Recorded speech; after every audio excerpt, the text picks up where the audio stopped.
Hi, welcome to Advanced Solutions Summer Reader Training Session. Today's session is going to cover managing Summer Reader as a staff member, Class 201.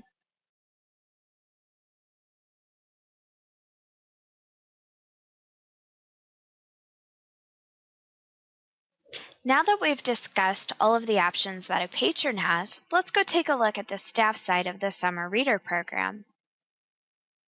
Here I am in the link to our staff side, and I'm going to type in our staff password. This is going to give me staff access throughout the system. When you first received your system, you should have received 4 passwords with 4 different levels. So this would be the next level under the administrative level. I'm going to select the Login button, and the first page that it brings me to is Manage Programs. Now, as you can see, there are a lot of things that we can do within Manage Programs, but the area that I want to focus on first is over here under Search All Programs. I do have multiple fields that I can put in as criteria to search all programs for specific patrons. The first field that I have here is the last name. I could type in a last name of Way and select Enter, and as you can see, it's going to bring up all of the people who have the last name of Way and who are signed up for any of my programs. I'm going to go ahead and remove that criteria by going back to Manage Programs. And we can also put in a first name. So by typing in Randy and selecting Enter, it's going to bring up anyone who meets that criteria. Pretty simple, right? Back under Manage Programs so that we don't have anybody in our search area, you will see that I have multiple other fields, such as school name, teacher. We also have age.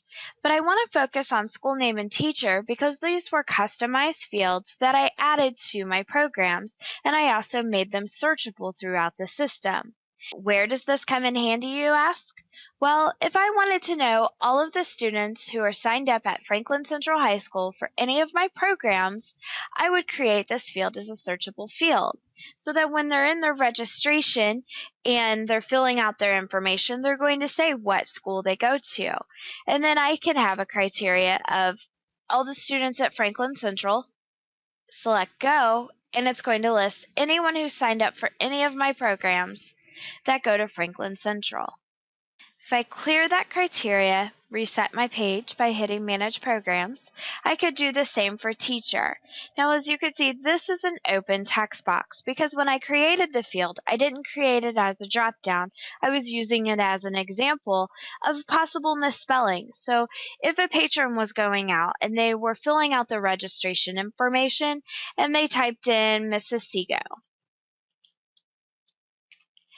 well, as you can see, that was the correct spelling. But if my student didn't know if she was married and they just typed in MS CO, it's not going to bring anyone up. So this would be a good idea to change this field to a drop-down and to let the student choose who their teacher is. That way you have a better searchable field. The other information here that you have is the text searching. We could always do begins with or any part. If I wanted to say begins with a W and select Go, it's going to bring up that criteria. Anyone whose last name begins with a W will be pulled into the search box. We also have advanced search. By selecting the advanced search, I can now search based on username, group name, age, birthday, school name, library card. Pretty much any field that we have in the system that will help you search any of the programs for any of the specific patrons.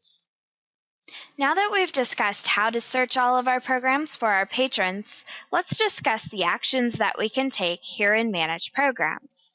Now, I want you to keep in mind that there are many ways to do the exact same action. So I'm going to cover those different ways, and then we're going to go into more detail about how to do those actions. Once you've gone through the training, you can decide what method you want to do any of those actions, such as looking through a program, or updating any of your reviews, or processing any random drawings that you have in your system. So to begin, let's take a deeper look at each one of these columns. Here in the Program column, we have a list of all of the programs that I have currently set up in my Summer Reader program. And the first one that you see here is Book Bugs. And because the item is green, it is a selectable item. So by me selecting Book Bugs, it will take me to the area where I can register a patron or I can process random drawing. The other thing is I could search for patrons in that specific program.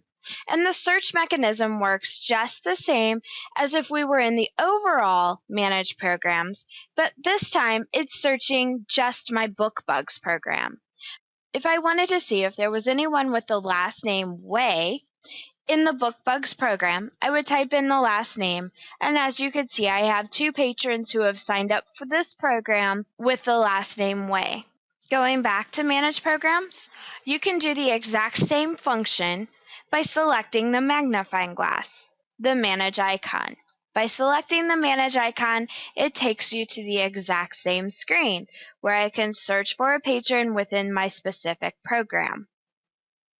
Back under Manage Programs, we have the check mark icon here, and if I hover over, you will see it's called Reviews and Comments.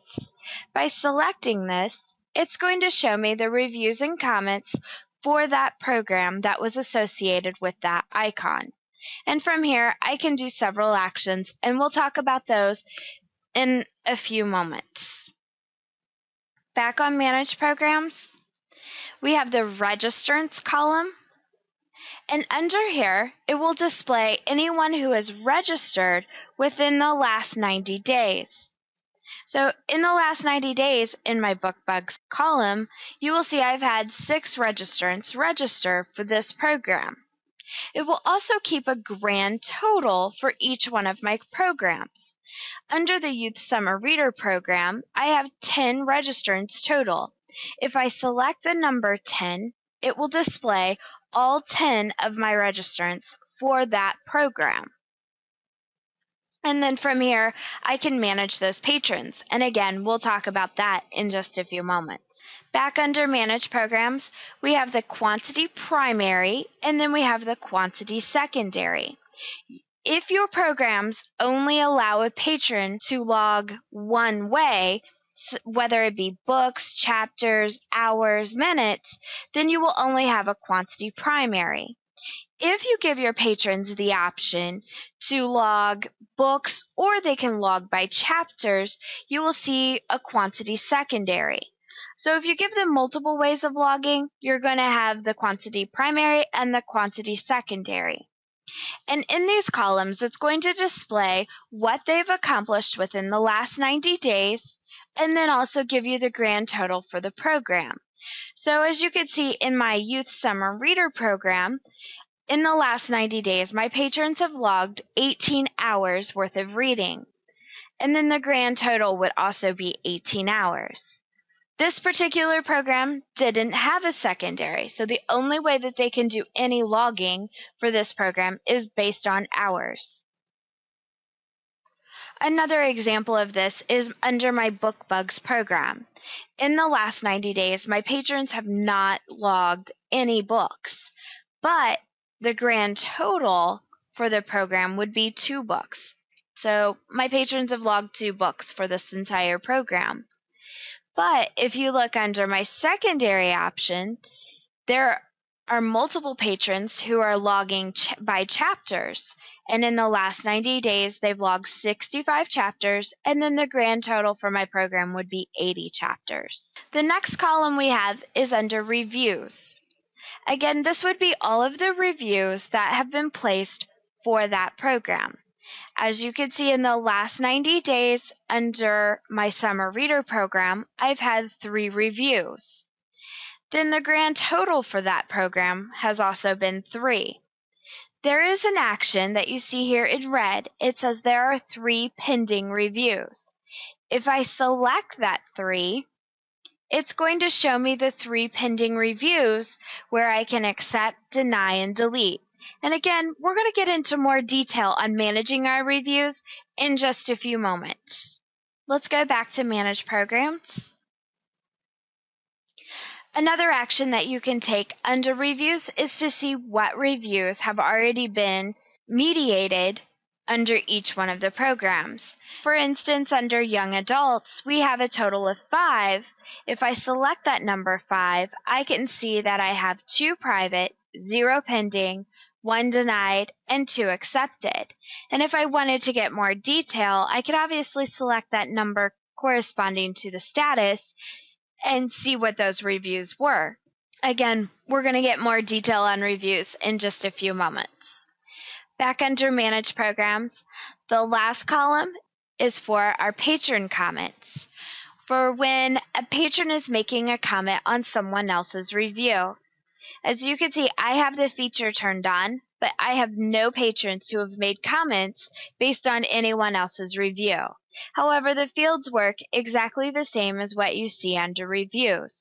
If you have your system set up for mediated reviews, they're going to come into the Manage Program areas, just as you see here under the Review, and let you know that there are 3 pending or there is 1 pending, so that you can make a judgment call as to whether you want those comments to be displayed out on the website. And the last 2 fields within this page are down below. We have Reviews and Comments. By selecting that, it takes me to where I can review all of the comments or reviews under each one of my programs. So for instance, under BookBugs, I have 1 private, 0 pending, 0 denied, and 4 accepted. And if I wanted to manage those, I would just select the corresponding number with the correct program. Back on Manage Programs, we have the Random Drawing feature. By selecting Random Drawing, I'm able to set up my criteria to perform a random drawing to give out prizes to my patrons. Again, we'll talk about this in a later session. Back on Manage Programs, just remember, from Manage Programs, there are multiple ways to do the exact same thing. So the next step is, let's talk about the actions that we can do within the Manage Programs. The next few topics in this recording are staff-side patron registration, managing patron information, and then we're going to talk about managing reviews and comments. Within these topics, we're going to talk about how to actually do those actions as a staff member. Let's begin by talking about how to register a patron from the staff side. Like I said at the beginning when we were talking about managed programs, there are multiple ways to do the same action. The first way of registering a patron would be to choose your program and then select Register Patron. But if you remember from the overview under Manage Programs, we could also select the magnifying glass that takes us to the same screen. So by selecting the magnifying glass to the appropriate program, we get to the same screen where we can register a patron for that program. I'm going to go ahead and select Register Patron. This is the same program that we were looking at when we were registering on the patron side. The same information is going to be displayed. So we have where you can key in the first name, the last name, the patron goal, and then you could also put in notes. Now remember, this particular program was set up for quick registration, where it's only asking for the key elements for registration. If you want to do a full registration, just like we did on the patron side, you would open up those additional fields by clicking on that gray toolbar. From here, you would put in the patron's username. Then you would put in the password, and then you would confirm the password, put in the first name. You would just continue down the list, finishing the registration.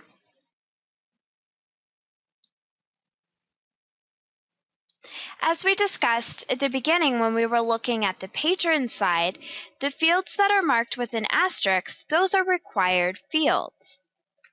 You also have where you can have custom fields, and you could populate those for your patrons, just like we did on the patron side. So for school name, I chose Franklin Central, and then we have the teacher as Mrs. Seago. Another custom field that we have in this particular program is favorite color, and then they could type in what their favorite color is. we also have the option to add information to the patron's Facebook. By selecting yes, it's obviously going to go out and try to show that this patron is registering on Facebook. We would have to log in to their Facebook site. If you select yes, you could just choose the option of skipping for now and allow the patron, when they log in, to post it to their Facebook site. Then you would put in their own patron goal. You would ask the patron what their goals are for this program. And I'm going to say Snow White is going to read 10 hours worth of books. And then we could put in a note about the patron. Once we are done, we can select Save, but I want to go over the other fields that you have here that the patron would not have. You will have the option to check for duplicates. If we go based on the information that we have already populated, such as Snow White, the library card, and then the username, and select Go, it's going to show that there are no records, meaning I'm not duplicating this record, which is a good thing. We don't want our patrons to have multiple registrations. You can also choose Signed Up Before. If they have signed up for previous programs, we can do a search for that patron in the system and bring them in and register them for this particular program. Once you're done, you could choose Save or Save and go into Logging. If I choose Save Logging, it's going to show that the username was swhite, the library card, and the password. I select OK, and now I'm ready to log for this patron. Obviously, we're going to talk about logging for a patron in just a few moments.